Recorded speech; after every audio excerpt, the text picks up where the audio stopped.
দেখুন, নেক আমল থেকে দূরে রাখার জন্য শয়তানের সবথেকে বড় অস্ত্র হচ্ছে আমি পরে করব। যেমন, ভাই আপনি দাড়ি রাখেন না কেন? ভাই আর একটু বয়স হোক, তখন আমি দাড়ি রাখবো। রাখবে না সেটা কিন্তু বলছে না, রাখবো, তবে পরে রাখবো।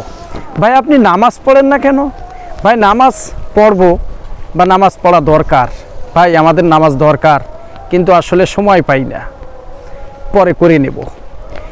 শয়তানকে কাল কিয়ামতের ময়দানে আল্লাহ রাব্বুল আলামিন বলবে, তুমি মানুষকে ধোঁকা দিয়েছো। শয়তান কিন্তু এটা মানতে রাজি হবে না, বলবে যে না, আমি মানুষকে কোনো ধোঁকা দিইনি, মানুষকে আমি জাহান্নামের দিকে অগ্রসর করিনি, কারণ সে কি আমাকে দেখেছে? বলবে না, তো আমি তাকে কিভাবে ধোঁকা দিলাম? সে তো তার নিজের ক্ষতি নিজেই করেছে, আমি তো তাকে ধোঁকা দিইনি। সে আমাকে দেখে নাই, সে আমার কথা কেন শুনলো? আমার কথা কেন সে শুনলো? হ্যাঁ, শয়তান এভাবে কিন্তু নিজেকে এড়িয়ে নিয়ে যাওয়ার চেষ্টা করবে। তো বন্ধুগণ, শয়তানও কিন্তু আমাদেরকে বলে না যে তুমি নামাজ রোজা করো না, তুমি আল্লাহর ইবাদত করো না, তুমি আল্লাহর গোলামি করো না, তুমি কোরআন পড়ো না, তুমি তসবিহ পড়ো না, তুমি হাদিস পড়ো না। এ বিষয়ে কিন্তু শয়তানও আমাদেরকে বলে না। শয়তান কি বলে জানেন? শয়তান বলে যে পরে কইরো, নামাজ পড়তে যাচ্ছে, এখন না, পরে করো, পরে পড়ো। কোরআন তেলাওয়াত পড়তে বসছে, ভাল লাগতেছে না, এখন না, পরে পড়ো। আসলে পরে পরে করতে করতে আমাদের জীবন থেকে সময়টুকু আস্তে আস্তে চলে যাচ্ছে। একটা জিনিস আপনি একটু উপলব্ধি করুন, আপনার জীবন থেকে যে 5টা মিনিট চলে গেছে, আপনি কি কোনো উপায়ে, কোনো মাধ্যমে এই 5টা মিনিটকে আপনার জীবনে আপনি আর কখনো, কোনো দিন, কোনো অবস্থাতে ফিরিয়ে নিয়ে আসতে পারবেন? পারবেন না।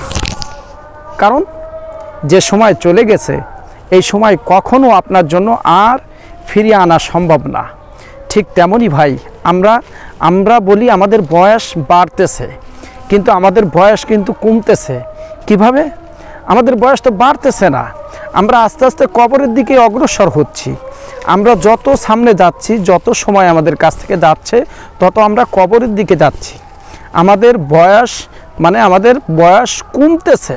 আমরা বলি আমাদের বয়স বাড়তেছে, বয়স আস্তে আস্তে বাড়তেছে, 10 থেকে 15, 20, 25, 30 এভাবে বাড়তেছে।